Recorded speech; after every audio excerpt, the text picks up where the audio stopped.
All right, so welcome to, I believe this is the 10th, possibly 11th Light on the Horizon webinar. I am so thrilled that we now have a YouTube channel and that there's an accompanying list of the speakers who've been on here: Kimberly, Chantal, Gabriela, Linda Pettit, who are all available to activists in particular on a pro bono basis, depending on the practitioner.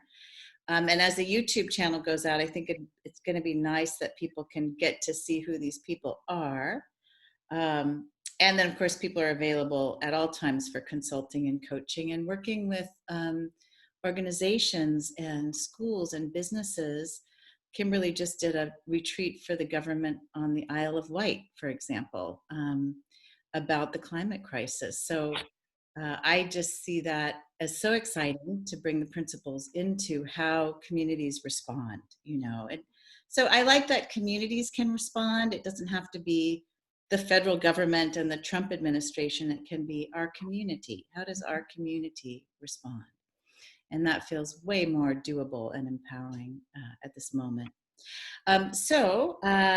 We basically have guest speakers now. We haven't always had. Oh, shoot, I forgot to turn off my phone. And sometimes we don't have guest speakers. Sometimes we just get together and have a chat together, guided by these three principles of mind, consciousness, and thought. I don't know if Gabriela will speak to them, but they are on, I think, webinar 1 and webinar 2 and some of the other webinars. But if, Gabby might speak to them depending on who's on the call today. And then we just, sort of have a chat. It's very organic. It's very free flowing. And please feel free to introduce your difficult questions and concerns, or any question you think might be stupid or whatever. Just know that these are recorded and they do go up on YouTube. So we've tried to edit out sensitive things and we find that we can't. So we just know that they will go up on YouTube. So don't share, highly personal things that you don't want up on the internet. So to introduce Gabriela, and also Chantal is my co-host. She's here. She's in the glasses, with the dark hair, although there are two of them like that. Wave your hand, Chantal, in case people are seeing the names. And she's with the Conscious Leadership School in St. Albans. And Kimberly and now I've been made an administrator, hosts the Three Principles in Climate Crisis group on Facebook. That's a wonderful resource as well. That's going really strong these days. So to introduce Gabriela and I met, I don't know, almost 20 years ago, when we were in training together at Santa Clara County. And although we're both still in our 20s, so we met when we were toddlers. We're learning to walk together, holding each other's hand. We were learning to walk together, and that is because we were in a Three Principles training in Santa Clara County. And that was a very unique experience because we had thousands and thousands of dollars in funding to develop Three Principles programming throughout a very large county system in Silicon Valley. And that meant applications to schools and the jails and corrections and mental health and social services and the general public and drug and alcohol. So Gabby and I have a long experience working in all of these fields with people who are really suffering. Gabriela herself has a personal history that has experienced great times of crisis and chaos and being in the unknown. And she's moved on now to be working in Latin America quite a bit, working with Spanish speakers. She's available as a Spanish-speaking practitioner to activists, to Extinction Rebellion, to whoever. And she also does, she goes out to the conference in Spain called Viva every year and does and presents there. So Gabriela, is there anything you want to add, like a website or current work? And actually, everyone, you're frozen right now. Yikes. Is everybody frozen? Oh dear.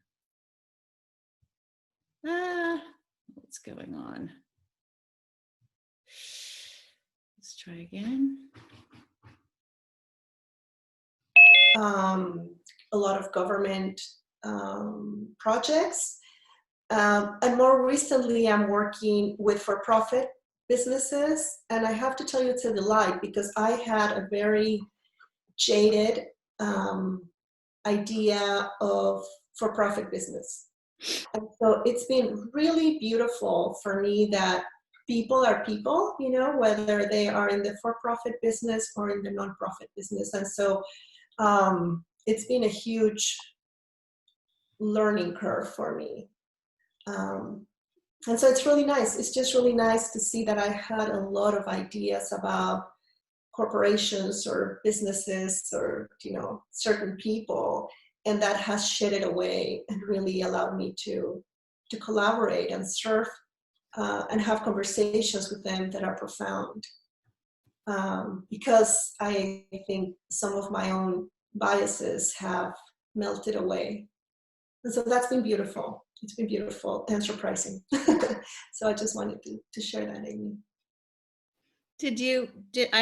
I sort of went off for a minute. So do we feel covered with your bio? Yeah, I think so. All right, great. That's fine. So do you want to check in with folks, or do you want to Yes, just... I would love to do that. I would love to check in. Anyone who has any thoughts coming into this? I like that. Yeah, you know, I would love to find out why you are here with us today, because you could be doing anything else, right? You could be having tea or, you know, going out and having a beer with your friends, and yet you're here. And so I would love to find out why you decided to be here with us at this time.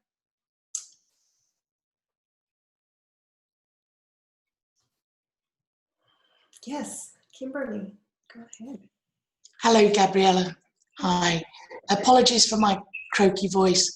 Well, I'm here just, I consider Amy and Chantal and Vera a little bit, although I don't know her as well, to be, and Shannon, who's not showing her picture at the moment, but is here. Consider them to be my sisters in this rather unusual, hey Shannon, rather unusual bringing together of the climate and ecological emergency with the three principles. There aren't that many of us at the moment, and so this is my work now. This is what I do pretty much day in, day out, and I run retreats and workshops and have conversations with people who are struggling. So I'm here in support, and I'm here to learn as well.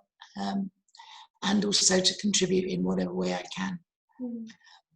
Unfortunately, I also have to be off by 7 because I have a previous call commitment, but yeah, delighted to be here and see you all. Thank you. Thank you. Kimberly, is there anything in particular that you would like to address today?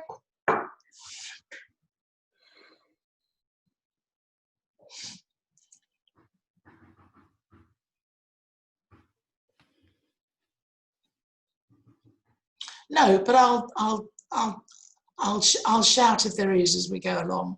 Okay. If that's okay. Sure. Thank you. All right. Anybody else? Shannon, do you want to go next? Sure. Can you guys hear me okay? I can move the laptop. Perfect. Yeah. Okay. Hi. I loved what Kimberly said. I'm here for basically the same reasons. Prior to coming across the principles in 2015, so almost 5 years ago, I was just really interested in looking at the environment and what we're doing. My degree is in philosophy and environmental studies, and I knew things were fucked when I was doing that. And I got my degree in 2015, and a few months later came across the principles. And for a long time, I saw that if people understood this, it would lead to a deep and connected and wise and truthful relationship to the earth. But I got very disillusioned when I was realizing that although I see that, a lot of people don't. And and this is just my opinion, but I think that, like what you talked about with being jaded about working for profits, is I saw that when I came into this world,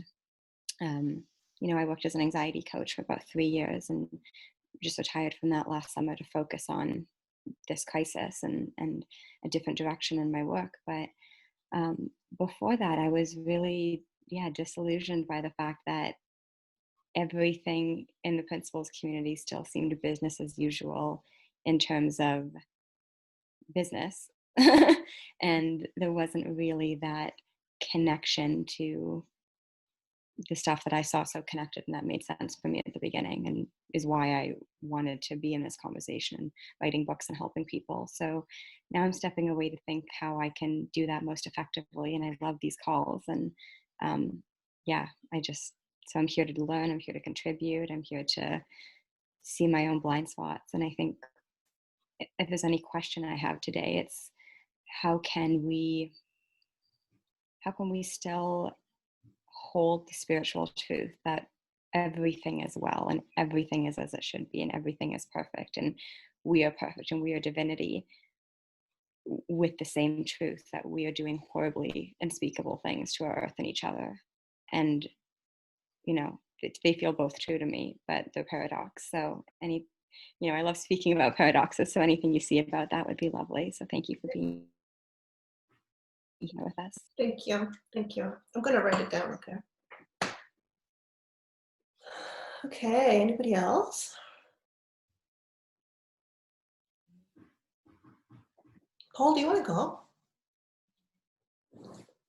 Yeah, I can go. I just was introduced to the principles maybe 4 or 5 years ago, and just randomly saw that Amy posted this Friday environmental crisis talks on one of the 3 principles pages I follow, and I've been feeling very sad and scared about the climate crisis for a while now, and I'm here basically just because I'm seeking out more and more places to just feel that, because it feels like in my everyday life nobody is actually taking it in the way we're fucking everything over. And so it just feels nice to be in some sense of community and some space where it's okay to feel everything about it. So I really appreciate that. And as to what I'm interested in, like I don't know if it's something, if it's a question or if it's something you want to talk to, but to me it's like, for me personally, like I feel a sense of urgency for like not just in saving the world, but in sort of spiritual, my own spiritual development. I feel a sense of like urgency about it now, which is in one sense a gift, and in another sense, not a gift. So if you wanna say something about that, that would be really interesting to hear. When you talk about urgency, the urgency that you're feeling spiritually, could you tell me just a little bit more about that? Yeah, well, you can look at it 2 ways, like both that I feel that my life will be probably at some point a lot more difficult than it is now, as everything happens to the world and society around it.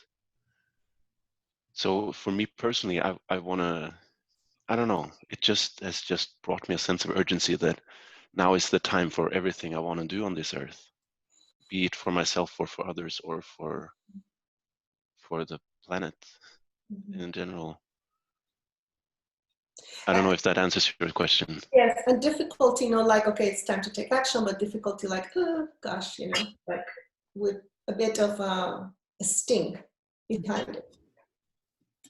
I'm not sure if I understand what you mean. So, when I think there are some things that become obvious to us. It's like, right now it's the time to act. right?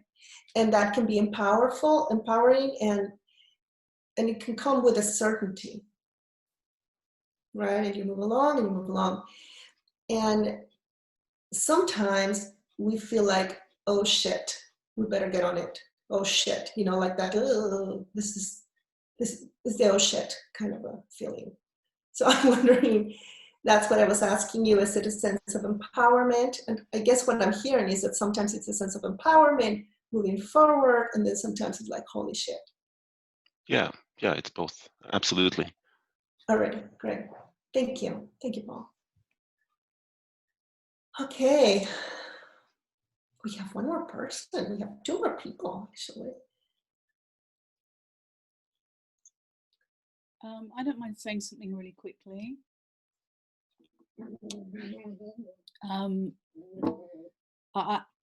It's really similar to what's already been said, but I noticed that there are times when I feel like this is all I'm thinking about, and then there are times when funny how this happens. There are times when I feel like I'm not thinking about it at all. Then it occurs to me, oh, I haven't thought about the climate emergency. It's an emergency. I need to be thinking about it. So there's I'm noticing something about that. So there's no question, but just that I'm just noticing certain things in my experience, and sometimes guilt for, should I be doing more? What should I be doing? And so I guess the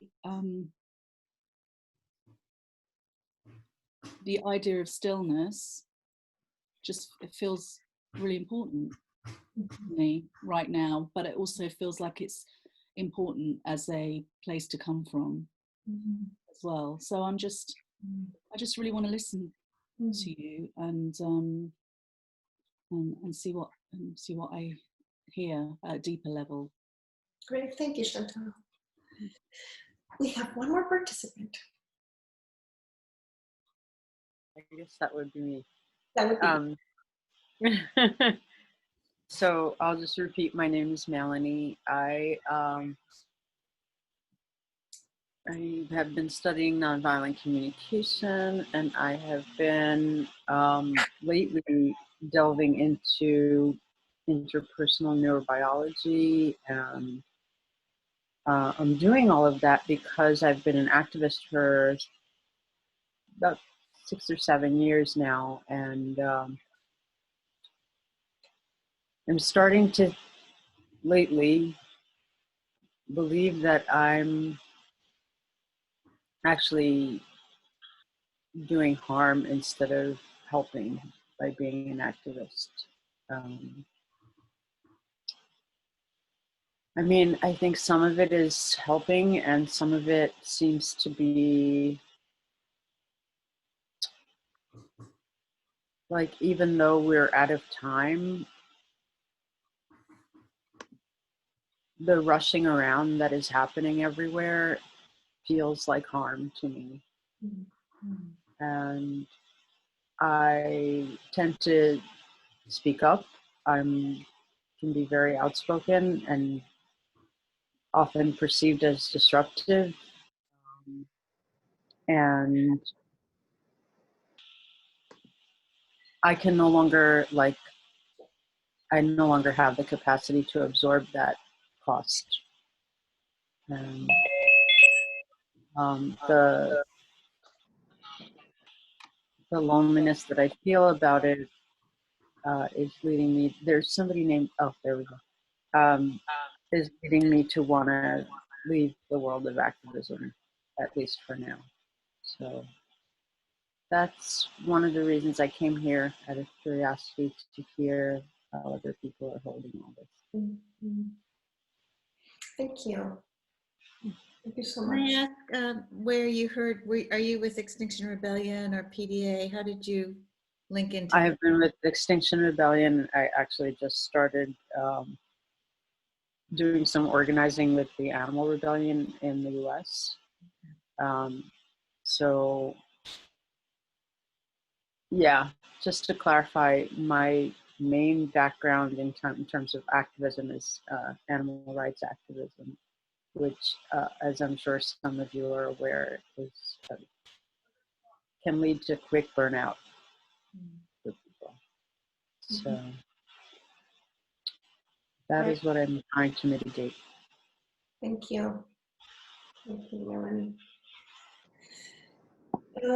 Yeah. You have a full plate, but I just, and this doesn't have to be for this call. It's just something that's on my mind when you were talking about the corporate world. And I noticed in myself, oh, the activists are going to leave, right? And then one person left, and I thought, oh shit, did he leave because we were saying nice things about human beings in the corporate world? And so that there's just this dichotomy between, like, we're going to Chase today, and some of our activists are like, I don't want to shame and blame Chase. And I thought, well, that's all we're doing at Chase. You know, we're basically calling Chase out for funding fossil fuels. And that is a confrontational kind of energy. And yet we know, I mean, Gabby and I have experienced human beings behaving badly, right? Like, that's also a thing. And that's why a lot of the reason we're here today. So I have this question about activism, and maybe it's a whole nother webinar to do. Like, we could, Chantal, maybe we could create a topic around this, but just how do we both hold the human connection and the compassion for human beings in these systems, and at the same time calling out how these systems, and even some people who maybe just are completely lost, are really damaging, like, our whole capacity to live on Earth. You know, it's like, can you think of anything? It's like a James Bond movie, you know, like you have these guys, it's like, who seem like evil villains at this point, you know, like the ExxonMobil denialist funders or whatever. So that's a thought that I've had, is how do we keep that? It's a fine line, you know, between the personal anger and maybe the impersonal, sort of confrontational, like Martin Luther King used to call people out, you know, and yet he had so much love that was so attractive. And that's, I think, a really huge conversation. It doesn't have to be, I would prefer maybe leave it for the end, and if we get to it, we get to it. That's interesting, you know, because I actually had a project a while back where somebody invited me to be part of the project, and the company that was a client was the devil. The devil, you know, the corporation, I think they were, I mean, it was a huge company. It's a global company. It's a huge company, and it's the kind of company that I was like, I cannot take part of this, right? And it was a very trying time for me. It was a very difficult time, because what I perceived to be the politics and the philosophy of that particular company were opposite to my personal values. And I went back and forth and back and forth and back and forth and back and forth. And I was like this close, saying, you know what, I'm sorry, I can't, I'm busy. And I'm telling you this story because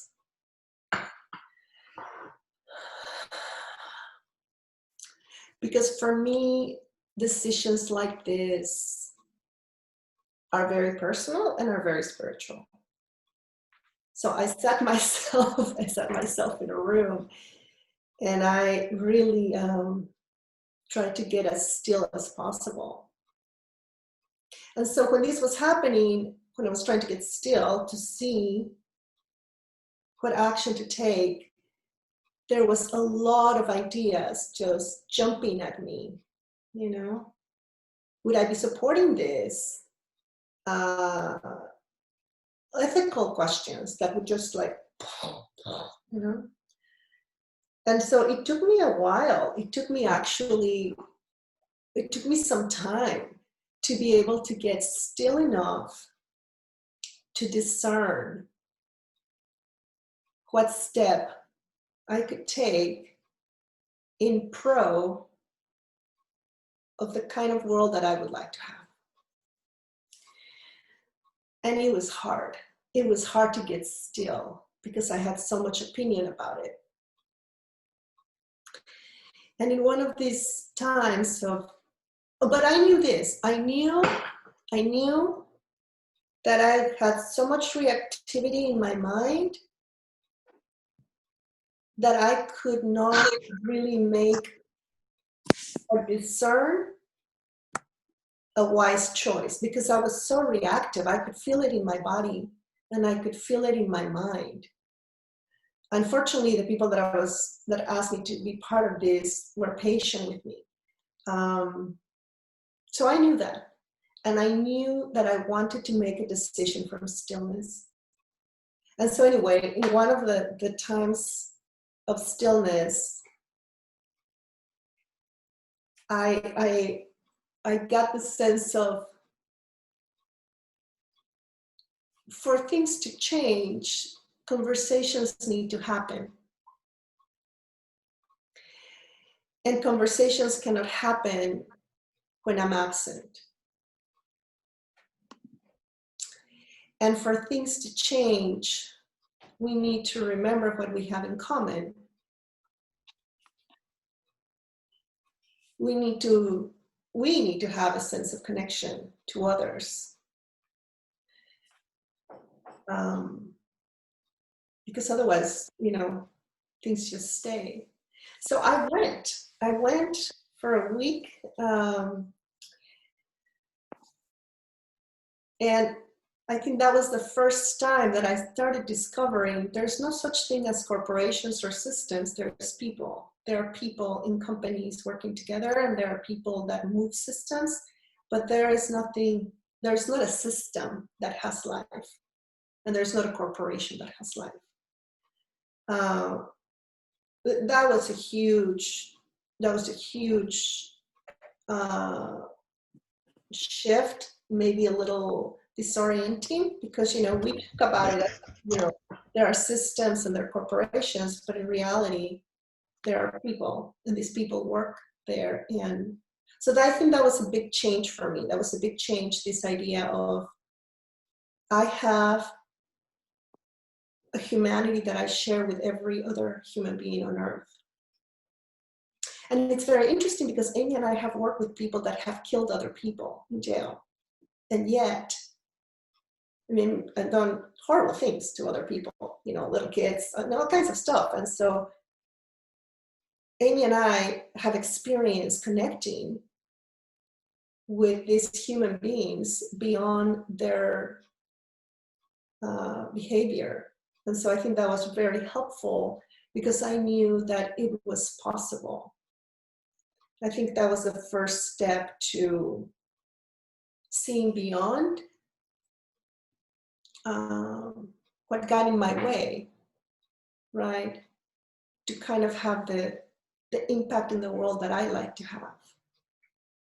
So I just want to say that because it was really intense, and it was difficult, and it was challenging, and it was kind of Chantal, a little bit like, like the guilt, and discerning through the guilt, discerning through all of that. And the only place that I could find discernment was stillness. That was the only place where I could find it. And so what I know is that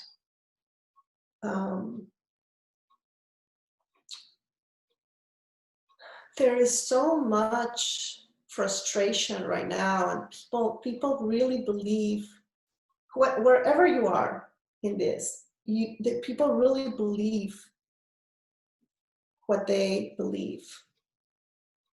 And to create connection, and to create dialogue, or to create action, whatever it is you're going to do, it seems like stillness has to be at the center of it, because otherwise, like Melanie was saying, we're just not able to sustain. We're not able to sustain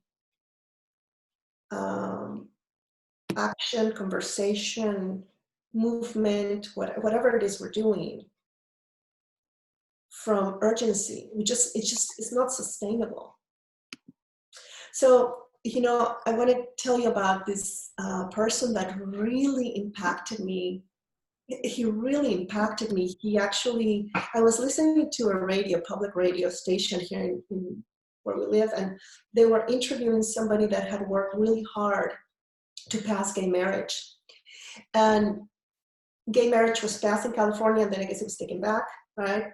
And then there was like it was put back on the ballot, and he was sure that it was going to pass, that it was going to be fine.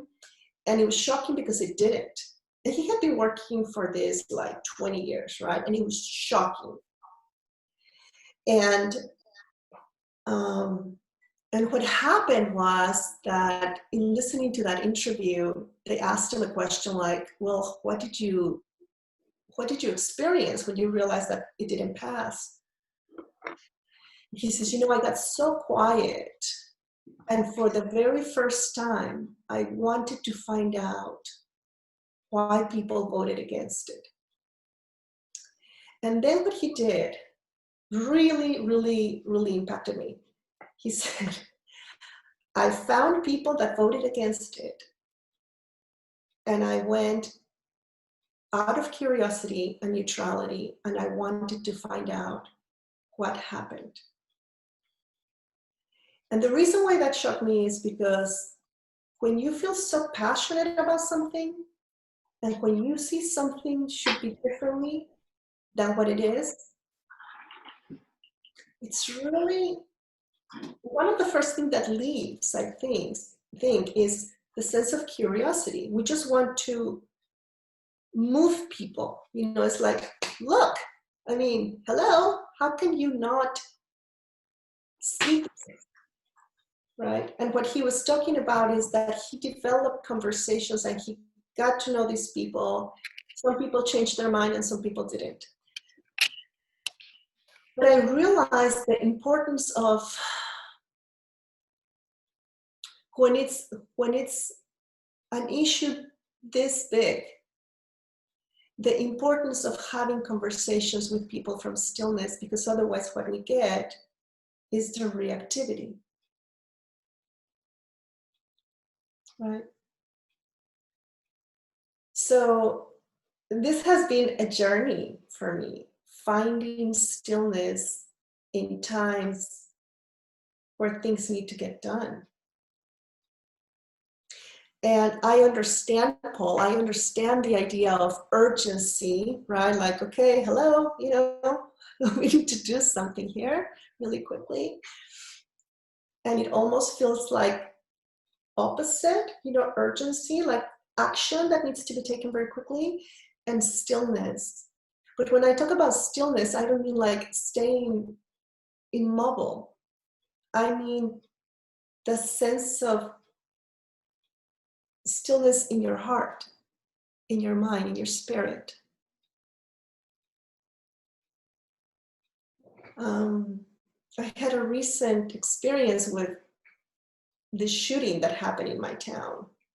And we live very close to where this happened. And we could see it from the backyard, ambulances and, police and helicopters and the whole thing. And there was a live shooter at a park, at a festival.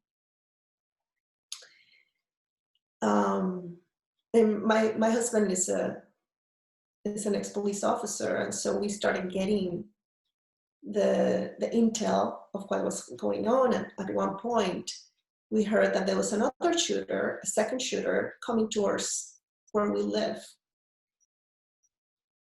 And then in the midst of all of that, one of our friends told us that one of their friends, a couple of their friends, were at the festival, and they just evacuated them, and they had nowhere to stay.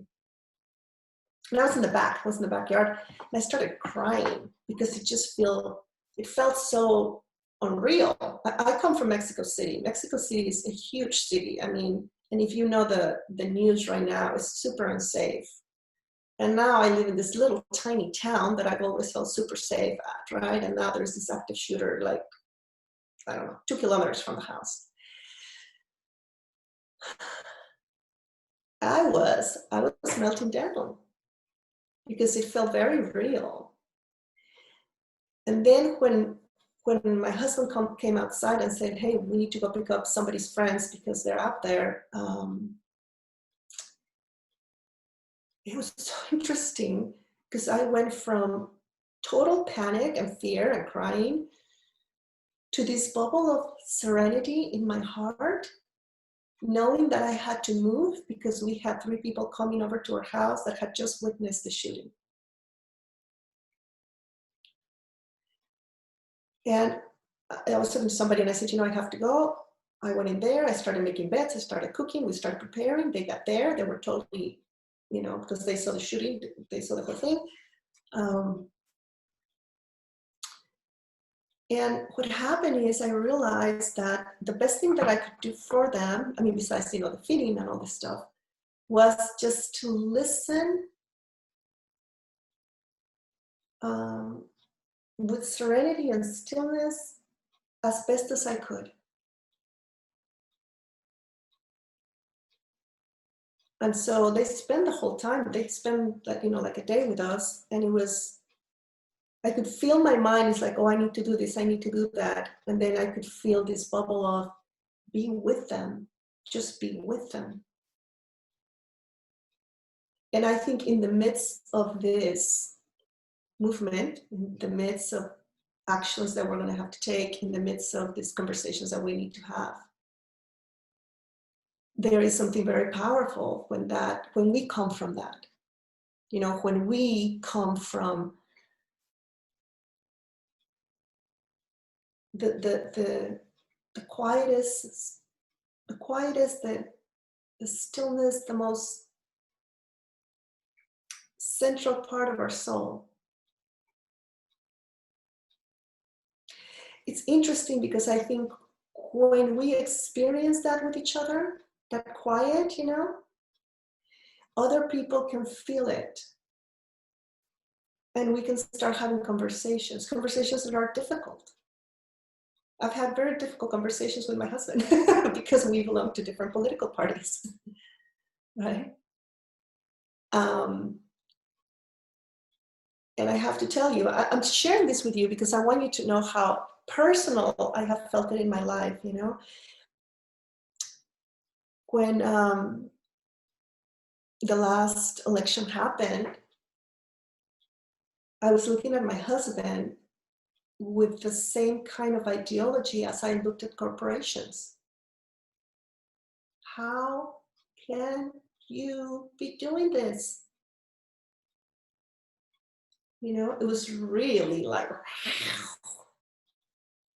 and we had this moment where he asked me, he goes, sweetheart, would you like to take a bath with me? And I'm like, are you fucking kidding me? No, I don't want to take a bath with you. How can you ask me to take a bath with you? You know, it's like, and in the midst of his asking, I looked at him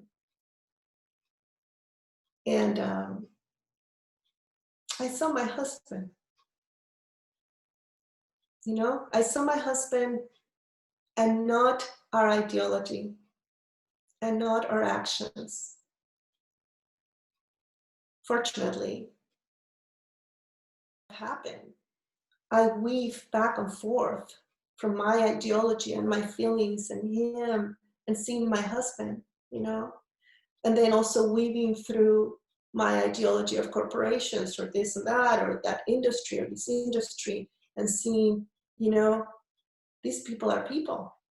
And when we're able to be still in ourselves and have conversations, you can have difficult conversations and you can take action. But certainly I think the stage of quiet in our soul, I think it's very helpful to engage other people with us. You know? Hi, yes, Amy. There were a couple of things that I thought when you were talking, and I just wanted to share them because, you know, maybe half the people on this call, maybe less on this particular call, are activists, but these, you know, webinars are going out to Extinction Rebellion, and Deep Adaptation is maybe half activists, but, you know, they're going out. And when you talked about systems and you said, you know, there really is no such thing as a system, there's only people. It occurred to me that really people create systems, right? We create our systems for payroll, and we create our system for the economy, and that the people who are in those systems that we created, you know, and I think we've experienced this together, like in the county system, we begin to believe that the system is real. We didn't make it up, and that we can't change it. It's something we live with, and we can't imagine living without it. And it just occurred to me that when people start to see we created those systems, then there's an opening to, you know, an opening in our minds for a new, well, let's change the system. You know, if this system, you know, is hurting people or hurting the environment or hurting animals, or we can change it. And yet that, you know, so, but without an understanding that we created it, you know, then we're not, it feels often, I think, to people like reality, right? So that just seemed important to share. Yeah. For anyone listening, even if it's a corporate person, like, oh, I thought that this is the way corporations have to run, or this is the way the economy has to run. Right. Really, thank you. That is such an important point, because, you know, I'm always, I don't know if it's because I'm Mexican, I don't know if it's from Mexico City, and this is the kind of things that you learn in a big city, but I'm always kind of like pushing. Oh, Amy and I have it great. It's a story of pushing rules, you know, pushing the system. We were in this restaurant and we wanted to sit outside, and it was February, and there was this rule about, no, you cannot sit outside until March, because March is when the good weather comes. Right, but it was 80 degrees. It was beautiful, right? And this goes to the point of rules are made, right? Systems are created, cultures are created, and then people don't realize that they're not like set in stone, but we often work, you know, function as if they are. And we had a conversation for like 20 minutes with the manager. It's beautiful outside, it's beautiful. And he's like, no, because it's March. March is when, you know, we start having good weather. And so I'm always kind of like, well, why can't that happen? And we've also created programs where, for example, we said, you know, okay, the class is going to last an hour and a half. We came up with that. We created this because it made sense at the time. But like down the line, there's almost something sacred about an hour and a half, right, for a class. So yeah, I love your point. And see, I think that's the part that it's really easy to be blinded to, that the rules and regulations by themselves don't have life. We, people, give that life. And that's like, when I saw that, I realized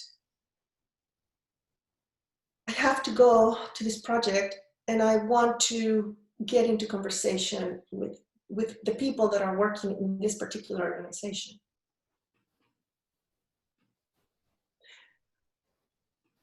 And I was shocked that they were lovely people. And I was shocked that a lot of the things they did were similar to the things that I did, and that they wanted their families to thrive, and that they wanted their community to be well. You know, I was kind of, I mean, it's kind of dumb that I'm telling you this, but I don't know what I was expecting. I was expecting something very different, right? Like, oh, I mean, almost really, it's embarrassing, but almost like a room where we're going to sit and plan, like, you know, like the Minions, right? Or something. It's like, this is going to go bad.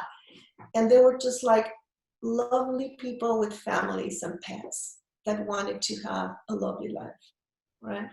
So I think for me today, when Amy and I started talking about this, is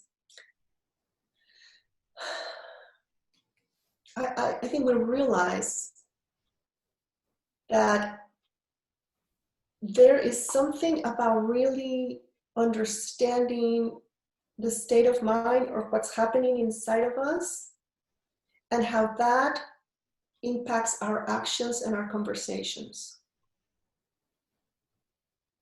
You know, you can see it. You can see it. There was just, we just had a impeachment trial, right, not too long ago, and I was listening to it. And so there was the Democratic Party going and talking about it, and then there was the Republicans.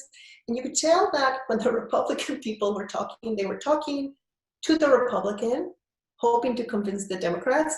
And when the Democrats were talking, they were talking to the Democrats, hoping to convince the Republicans, and nobody really was listening. Right? Nobody really was like really communicating.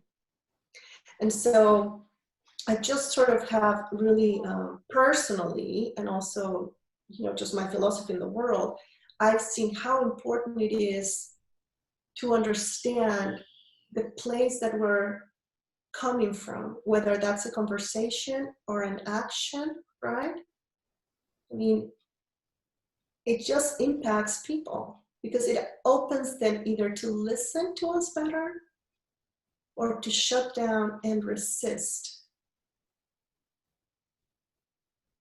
Can I ask something else? Yes. Okay, or maybe just say something and see what your response is, because I think for me, these conversations are really like where, you know, the juice is, you know, and what people need to be thinking about now, right? Because we understand that there is a climate crisis and we're losing species and we're losing the forests of Australia, and people in Africa are malnourished and etc. already. So I want to put this out there and see, I mean, you can respond, anyone can respond actually, that I think sometimes people in a system like the company that you worked for, or other companies, Monsanto is a big one, or you know, ExxonMobil or something, they are good people and they are trying to make a living, they're trying to pay the mortgage, and they might develop belief systems too that allow them to be in that role without feeling, you know, without considering our interconnectedness. And so I guess I don't want to discount the role, because this is sort of what I see, is that the spiritual community can sometimes be so into dialogue, and the environmental movement has been trying to dialogue with the corporate world for years, since the 70s, right? Like, and corporations have funded nonprofits, you know, like Environmental Defense Fund, and yet all of this has happened, these sort of partnerships and dialogues, and yet, and still, we're facing, you know, mass extinction of species and possibly an uninhabitable planet. So I feel like there's a role for activism, like, you know, the women's vote, civil rights. I mean, none of these happen through these nice dialogues, right? And I also think, I feel like it's, you know, like with this action at Chase today, Jamie Dimon, the CEO, is under a huge amount of pressure because this is the #1 funder of fossil fuels in the world. And I keep thinking, well, he's got 3 kids. And my friends here in Santa Cruz are saying the same thing. Like, we think that he could change his mind. But how do we present the facts, and how do we put the pressure on? Because I think there is a tendency for people to not want to look, you know, like beyond their own family, which they care about, but then do they care about, you know, what the impacts of like drilling for oil in, you know, an area where people don't have a say about it and they're dying of cancer, and, you know, like, that's further away and it's easy to shut that out unless it's presented, right? So I don't know. I feel like for me, sometimes there's a spiritual sense of, well, we're not going to get out in the streets. That's too much.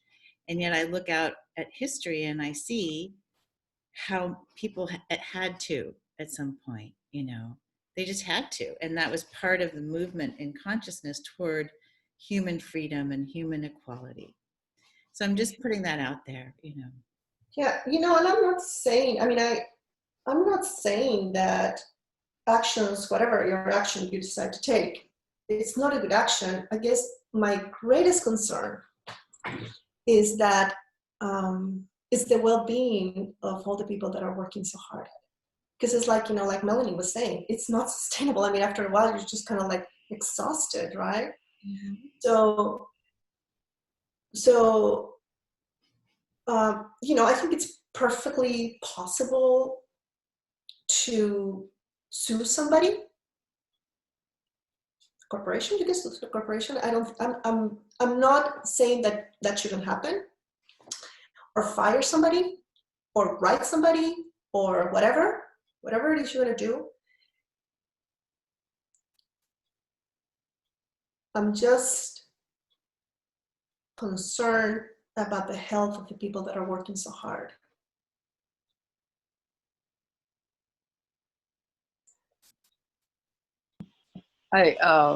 Two things that came up for me just in the last few minutes are, on the one hand, we have in the United States a very strange law about corporations being people, being treated like people. And on the other hand, what reason do we want Jamie Dimon to have for changing his mind? Do we want it to be a reason that he can stand behind, or do we want it to be because he was pressured into it and then later he changes his mind when the pressure is off? So it's like the two opposite ends of this spectrum of how are we going to accomplish this? On the one hand, I can't imagine us accomplishing it without seeing Jamie Dimon as a fellow human, as like rehumanizing him. And on the other hand, we also have these concepts about corporations being treated like people when corporations can't behave like people. Corporations don't die, they don't need sustenance, So I think I don't know, I can't imagine us being able to change that corporations are treated like people until we can get the Jamie Dimons and the Mark Bezos and all those other folks of the world to understand that no bunker they build is going to save them. And that, like, to change their ways, not because of pressure, but because of some sort of understanding, like some sort of new clarity. I don't know. Mm-hmm. That's all I wanted to say. Thank you.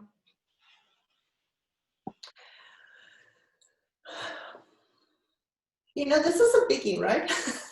This one is the biggie. This is a big one.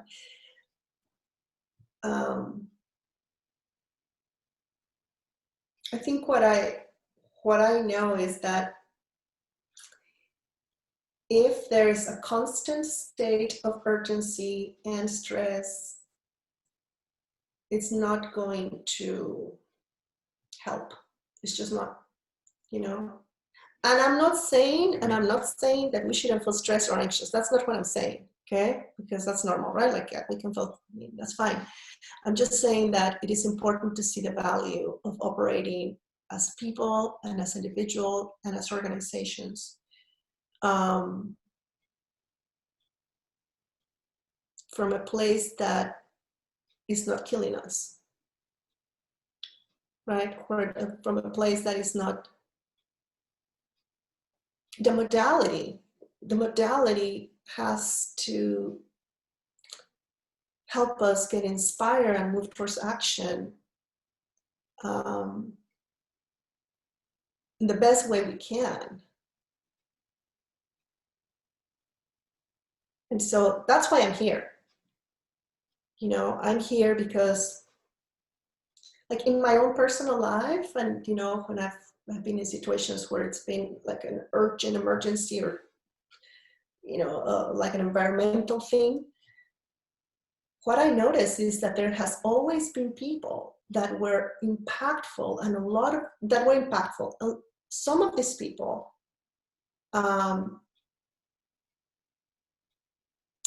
create havoc almost, and you know, there are other people that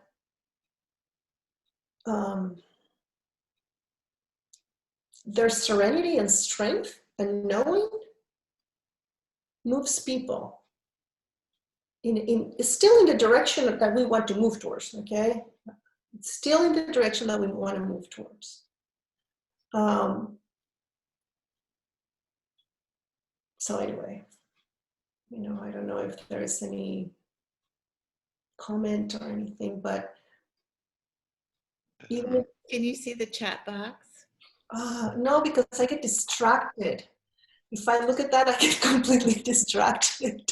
I just want to share one comment, and then it looks like Paul has his hand up. The comment was, Greta regained her health and well-being from taking action. And that's an interesting thing that I see a lot of activists who were in a lot of anxiety, who once they said, okay, I'm just going to move, I'm going to do what I can, the anxiety came down. That doesn't mean that everyone's always operating from stillness. I see that too. I think one of the things I've noticed is that there can be pushback from the spiritual community, and I don't mean three principles necessarily, but I've seen a lot of different spiritual communities that, oh, don't feel anxious. It's, like, why are you feeling anxious? And for those people who are following the science, it's like, well, because, it's the fucking end of the world, right? And it's so huge that it's hard for people to take in. Kimberly speaks very well to this, although she's not on the line. And it's an odd place to be sharing that with people, that this is what our trajectory is, whether that's in 10 or 20 years. It's like, I don't want to share this with people. And yet I also see that if we don't understand it, we won't respond. We won't respond as a society or as a world if we don't see what the problem is and how it's, what the roots are. So there's also a way that people have been kind of shut down in their, I'm feeling really anxious. Oh, it's just your thinking. And you know about that. I know you can speak to that. And then there's this way too where people have become active, and that's helped them. But I also do see that activism can be a way of distracting oneself from kind of accepting that we are here, and that there's a question about, and yet it's also, was it Paul who said there's also this deep okayness too? And that's, to me, that's sort of like the saving grace. Like, this world could end and it might become uninhabitable. And can we also understand that this world is that we're still okay, remarkably, or whatever. There's some release in that. And I want to turn it over to Paul because I don't want to talk too much. Yes, Paul. Well, what occurred to me when we're talking about action and urgency and activism is, like, for me, I have no clue whatsoever how to fix the shit we're in. And for me to go out, and I can, go and go to the demonstrations and say, this is a huge fucking problem, but I have no idea how to fix it. And kind of, just taking in the help. And I'm thinking what you're saying, Gabriela, makes so much sense and resonates really well with where I'm at. Because if I go out in the world saying that I know how to do this, like, I have the sense that some activists go with that mindset into the world, that I'm not sure if that's helping from the way I see things. And urgency I feel is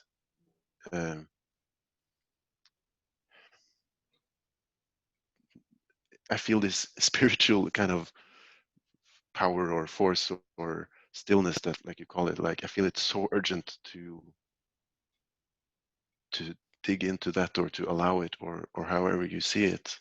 But yeah, I just wanted to add that point of that we, as alarmists, or people who try to take this in, we don't really know how to fix it either, and so the only solution I see is bringing more, I don't know what it is, wisdom or whatever, into the world. And if that moves someone to action or to demonstrations, that's perfectly fine. Yeah.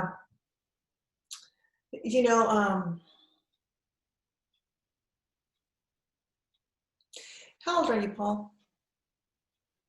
35. 25. So do you remember, like 20 years ago, right? The world we lived in was so different with technology, for example, and phones, right? And the way that we're operating now is it's completely different, right? So one of the things that I've observed is human beings are quite resourceful, and we have this capacity for innovation. I worked with another company that was an agricultural company that actually had a sustainability department. And part of their sustainability department, what they created is green groups. They call them green groups. And they met every so often, and they would look at things that they could do within the company to be more sustainable. What I loved about these groups is that they they were formed from cross-section of the company. So it was from like the chief of finance to a person picking the fruit, right? Or like an orange or whatever. So you had one of the teams had the CFO, the chief of finance, and the cleaning lady in the same team. And the cleaning lady was actually the boss, or the leader of that team. And I love that. I love that. And what I saw is what happens when people come together and they feel united. And so one of the things they came up with in one of the particular sites is there was a huge problem with batteries being dumped by the river. This is in another country, not in the US. And one of the people that was picking the fruit, came up with an idea of creating el pilotón. Pila is battery in Spanish, so pilotón is like he made up a little character, okay? And he got a bucket, his own bucket, and he just started telling people, rather than throwing the batteries there, why don't you just come and dump them here in the bucket? And it was through a very, very lighthearted way of doing it, right? And that project took hold through the company. And they were at one point going into the schools to talk to the kids about not throwing the batteries in the river, okay? The reason why I'm telling you this is because there's something that happens when we come together, right? And we start looking in a direction. There's something that happens. It seems like, and I'm not saying that action doesn't need to be taken. That's not what I'm saying, or that you don't need to be calling people out, or that you don't need to be suing people. I think all of that is on the table.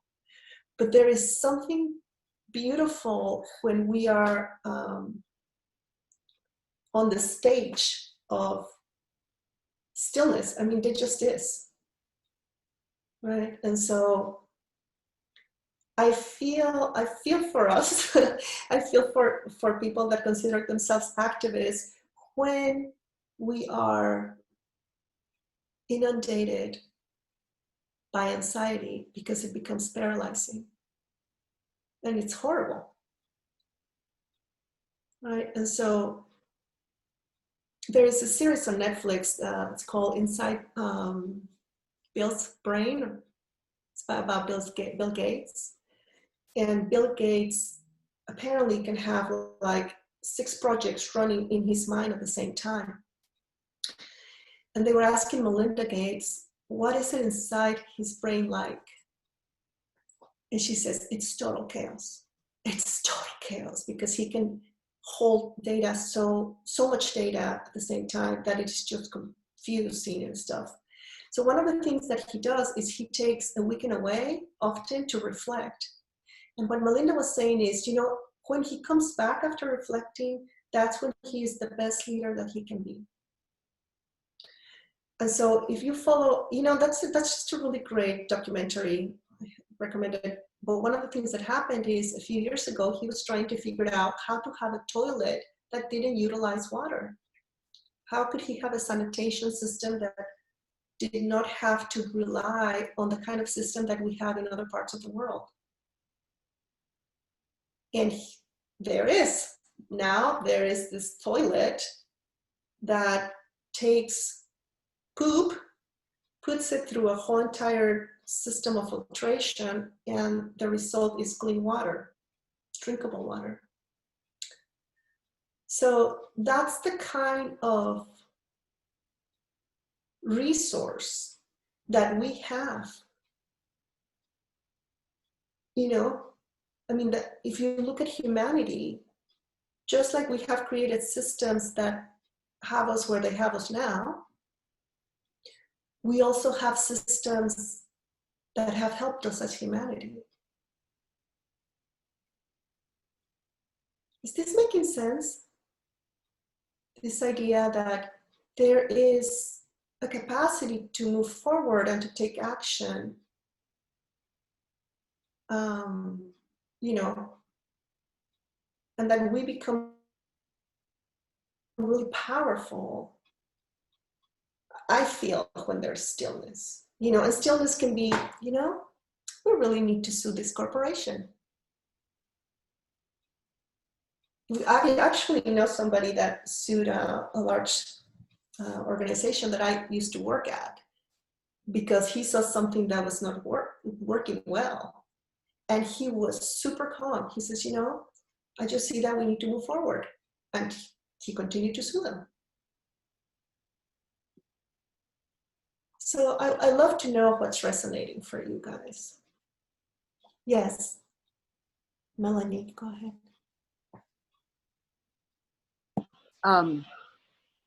This has me thinking of this book called Blessed Unrest. Has anybody ever read that? Mm-hmm.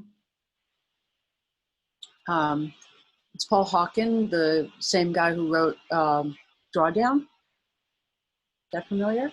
Mm-hmm. So his previous book was called Blessed Unrest, and he made a parallel or analogy about the planet. If the planet is an organism, then aren't we the cells of that organism? And doesn't every organism have systems that both can fight disease and cause disease? And he made this analogy that humans can do both of those things. And in some cases, that's what we're doing, is like the toilet case, where the sort of, you know, immune response. And in the case of, I don't know, digging for oil, we're the virus. So we're all of those things at once. And it's a really beautiful way to see it. It's one of the analogies and metaphors that has kept me going for as long as I have, because sometimes it's really just a matter of perception.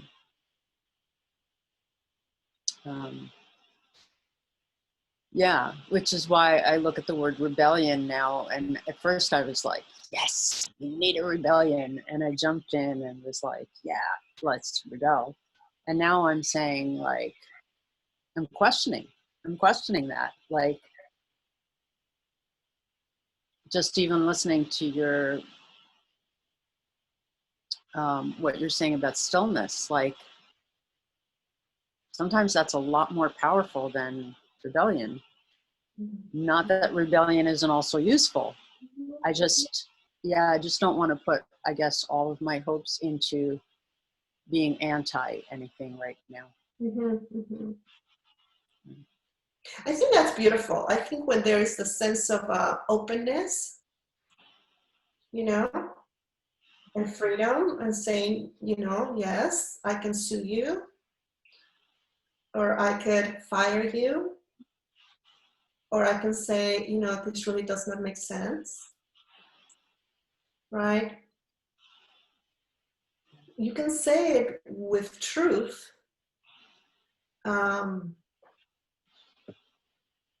And the power of stillness. Not easy. No, but no, I'm telling you, that's what I started sharing with you, the idea, you know, this really personal example of when I ended up working with that corporation, because it was really a struggle. It was really a struggle, and I didn't damn myself for not wanting to. But what I know is that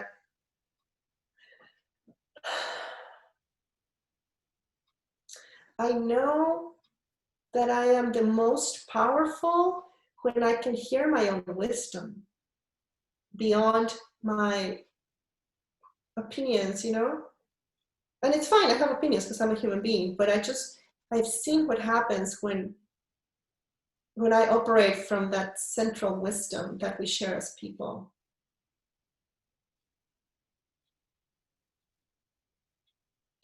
I think Elena wants to talk. Helena, I don't know how to pronounce your name. Helena. Elena, okay, go on. I was just going to say that I remember going back a couple of months ago when I sort of first woke up, if you like, to the extent of the climate crisis and the amount of kind of emotion that I was feeling around it, which was anger, anxiety. But I kind of felt like it was an appropriate response to the information that I was receiving, and that I needed to feel that, to then get to a place of feeling more where I am now, which is kind of feeling more at peace with things.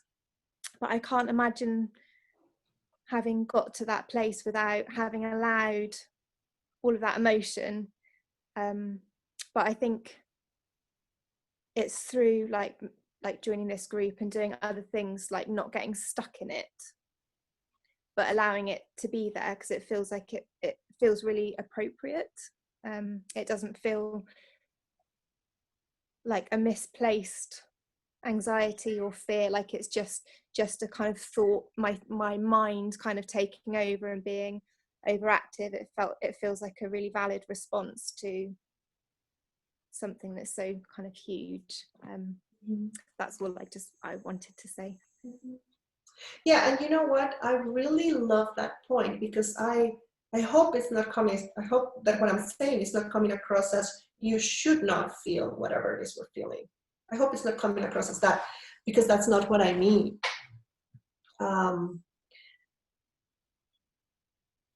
You know, even, I mean, to the person that's feeling anxiety, it looks real. Even if it wasn't, you know, like even if it's something a lot more minor. And so I just really don't like the idea that, well, no, this is appropriate and this is not. If you're feeling it, you're feeling it, right? And it's fine. There's nothing to deny about it. So I just love that point, Elena, because, you know, I get anxious, and the last thing that and I get anxious about things that are not really super important at times, right?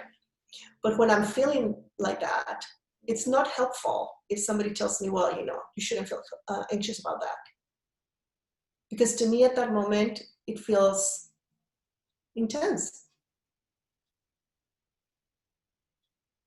And I was just sort of wondering, like, what other, and I don't know how this fits into 3 principles, and it might not do, but just the thought that came up was like,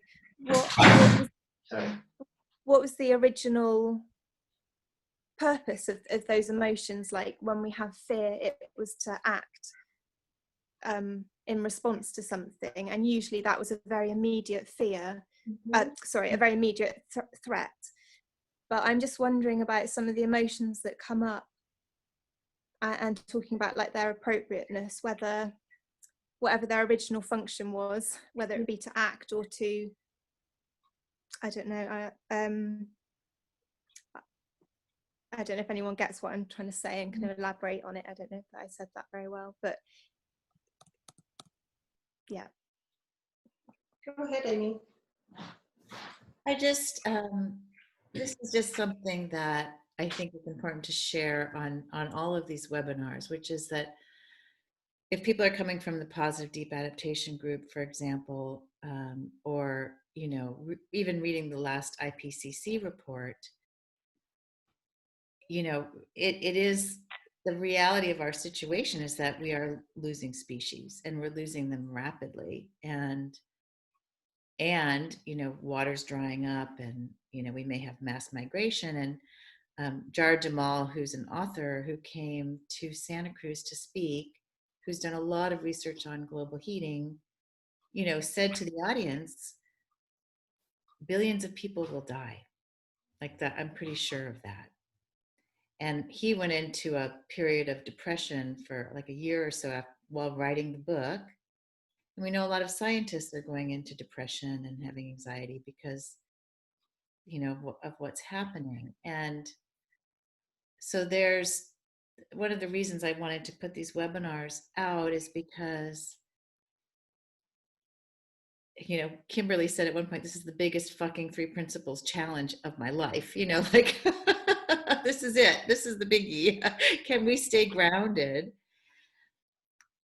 And sometimes there can be a disconnect with some practitioners where, you know, you get the sense they're not really looking at the science, like the Titanic is possibly going down. I don't know. I'm in the unknown about that. I think there's too much. We don't know.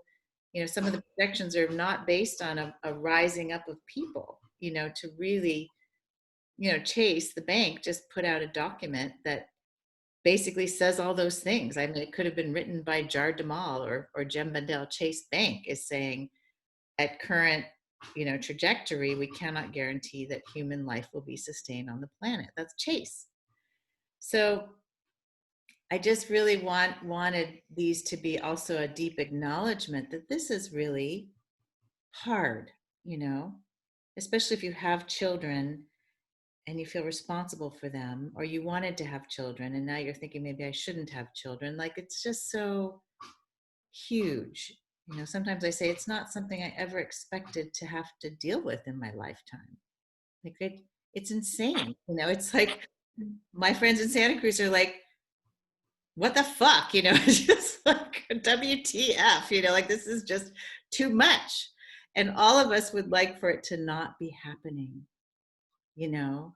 So someone said alarmist, and I would say, well, that's actually realist, you know, at this point, because Jem Bendell's paper, which is now being sort of verified by a lot of scientists and authors, and is that we actually are too late, and we're going to start to see these collapses. So when we can find, you know, people like Gabriela and Linda, I believe actually understand this about our situation. And me and Chantal now and Kimberly, there's something important about understanding that that's sort of the external physical reality we face. So that people who are experiencing anxiety, and you've been on the calls before, Helena, just, yeah, you know, it fucking sucks, man. Like, it's fucked up. Like, for me, with my kids, I don't know what to tell them. I mean, what my older daughter's like, I'm not having kids. My younger daughter said, well, Mom, you had disco when you were young. We have a dying planet. You know, these are heartbreaking. It's heartbreaking. And yet, you know, we don't know. And the reason I'm an activist, this is my little pitch, is because we haven't seen a mass human response. You know, we haven't seen what happens when people, oh shit, you know, someone said about the bunkers, like, even if I build a bunker in New Zealand, I don't know that New Zealand's going to survive. I mean, look at what happened in Australia. We have a woman here who built a permaculture farm. That's where she was going to go to be self-sustaining and live out, you know, this sort of like collapse. And her farm burnt to the ground in Australia. I mean, it's gone. So people maybe are starting to realize there's no place to go. We can't go to Mars. You know, our money's not going to save us. So that's my hope. I guess I just want to acknowledge that, you know, it's hard, and that's one of the reasons I'm doing this, is because it is hard. And yet the stillness that Gabby's speaking of is available. You know, and there was an activist here who he went on an 8-day meditation retreat, and he came back, and he's an activist with us, and he said, you know, I sometimes am in denial still about the crisis. Like, I find myself getting excited about the projects I'm working on now. And I said to him, that's not denial, that's just forgetting. And that's great. Because, you know, forgetting, it's like we don't really know. And so the capacity to still enjoy life seems so important to me, that we can be present, and there's still lots of animals still, even though we're losing so many so rapidly, but there's still lots of trees. And, you know, I don't know, I'm just trying to express a paradox, I guess, that like on the one hand, yes, this is so fucked up, and on the other hand, there's still the principles and the stillness available. It must be so, you know, that's what the principles speak to.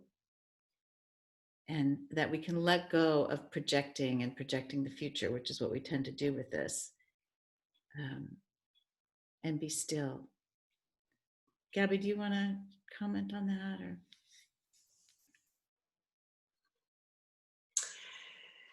Well, there's a question about what are the principles that Melanie has. And I think Melanie, like Amy was saying, if you go back, oh, wait a second, what happened here? If you go back to the first episode or chapter or whatever, you'll be, the second, okay, you'll be able to find out a little bit more about it. But I just wanted to tell you that. If you want to find out more about it, then let Amy or Chantal know. You know, I just have been, like you said, I personally have been in a lot of real, well, nothing like this, but just, you know, intense situations where life to me looked like it was going to happen a certain way. I mean, from very little, from, you know, the time that I was like 11, you know, my dad got murdered, my mom died of alcoholism, you know, I was an immigrant, you know, and it's just like blah, blah, blah, on and on and on, right? And my brother he wanted to be in the army. He went to Afghanistan. This is my only brother. And he wanted to be in the forefront of war. In the forefront of, like, the unit that he wanted to join was at the forefront of whatever, and then he was at the forefront of that. And it did not look good to me.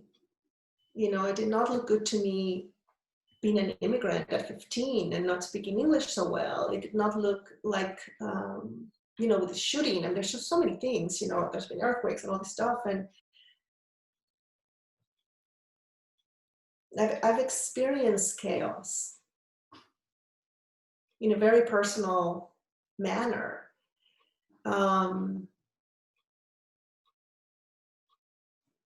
I was telling Amy in preparation to this how I was in a elevator with my mother-in-law, and she started having this respiratory episode where she couldn't breathe.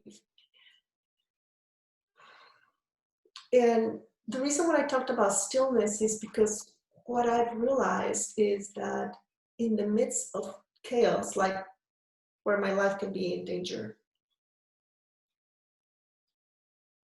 what's happened is that I've discerned this little bubble that comes like from my soul, and the bubble gives me stillness. And as it bursts, you know, in my mind, I can see more clearly. I can see what to do. It saved my life. It saved my life, and it's allowed me to take the only thing that what I realize is this: sometimes the only thing that I need to know is just my very next step. And my very next step is, you know, either calming somebody down or breathing literally, or stepping out of the way, or moving through, right? Pushing through. But it's been so comforting, and the reason why I valued it so much is because I've realized what happens even in the middle of chaos when things look like this is not gonna go well. You know, there's this. I mean, like me and my boss at one point, we were in the middle of a fight, like a gang fight. You know, we were literally in the middle of it, and it was just so wonderful to see that even then, presence of mind can come to the front and be helpful. And that doesn't deny that at times we are feeling anxious and upset and depressed and all of that. I just don't want to take like, you know, this is right and this is wrong. It's just hopeful to know that that's available to us. So that's kind of what I wanted to share with you. And I certainly hope that some of this resonated with you. So thank you so much for having me and for being here today. We have a comment from Vera. I have to go now. Thank you all, especially Gabby. This was really meaningful to me, despite tech troubles interfering. So yeah, I want to thank you so much for joining us. And you know, I feel like there's just always more we could talk about, and maybe another time. And yeah, so we do have to go. And Chantal, do you mind staying on for a minute, and we can just have a little quick chat? Then I have to run and get my disco outfit on. Send pictures, Amy. What? Send pictures. I will. I'll send you pictures. All right, you guys. Thank you so much, and be well. All right. Bye. Okay, I'm going to